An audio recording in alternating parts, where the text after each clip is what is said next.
Muy buenos días. Este es un pequeño video en el que vamos a repasar las principales articulaciones de los animales. En este caso, tomando como ejemplo un canino, un perro. Primero que nada, en el plano craneal, vamos a tener en esta zona de acá la articulación temporomandibular, que es la que va a conectar el hueso temporal con el hueso de la mandíbula. Esta articulación nos permite movimientos de extensión al abrir y de flexión al recuperar.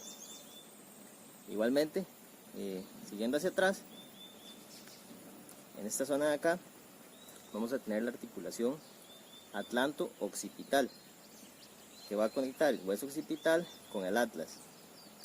Esta articulación permite movimientos de flexión, de extensión, y en algunas especies permite movimientos de rotación. Seguido hacia atrás vamos a encontrar la articulación atlantoaxial, que conecta el atlas con el axis, y esta articulación es la que nos permite los movimientos de rotación de la cabeza.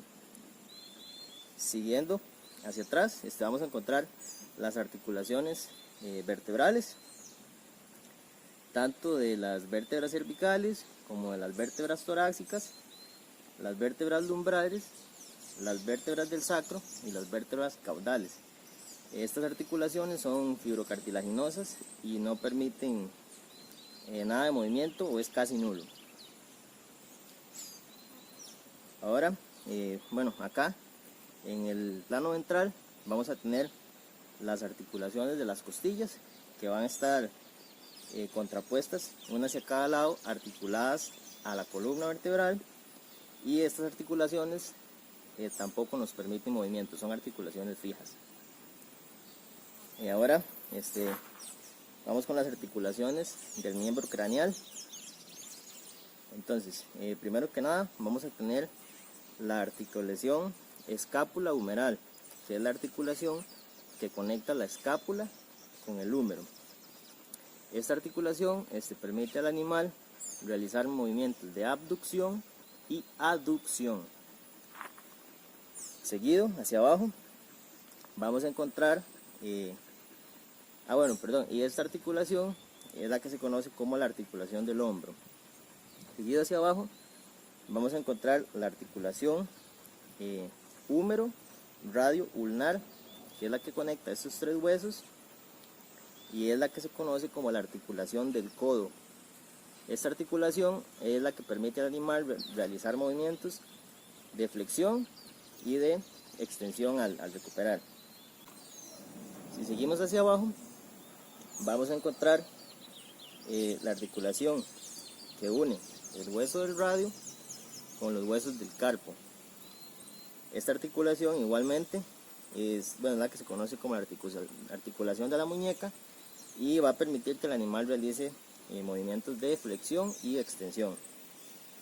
Y finalmente, en la parte más distal del miembro vamos a encontrar la articulación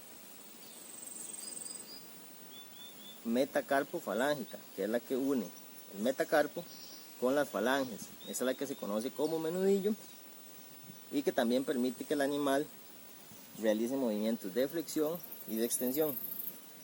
Y finalmente vamos a tener la articulación interfalángica proximal y la articulación interfalángica distal.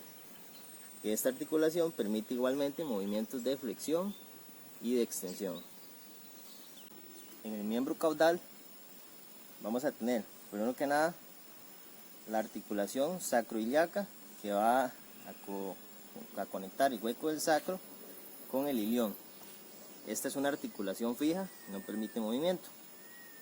Más hacia abajo vamos a encontrar la articulación coxofemoral. Esta articulación une el hueso coxal con el fémur.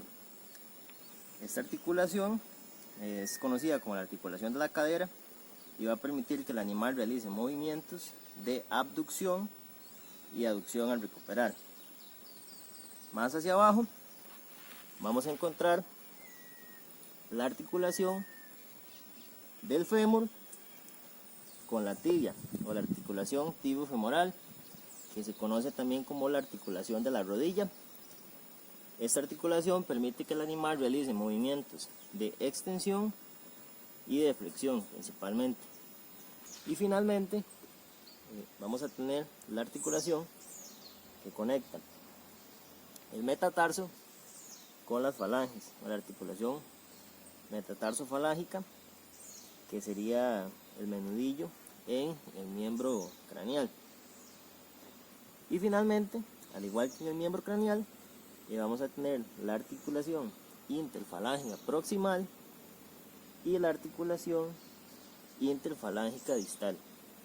Algo que es importante, que se me olvidó mencionar, es que a la articulación interfalángica proximal se le conoce como cuartilla, y a la articulación interfalángica distal se le conoce como cajón o ataúd.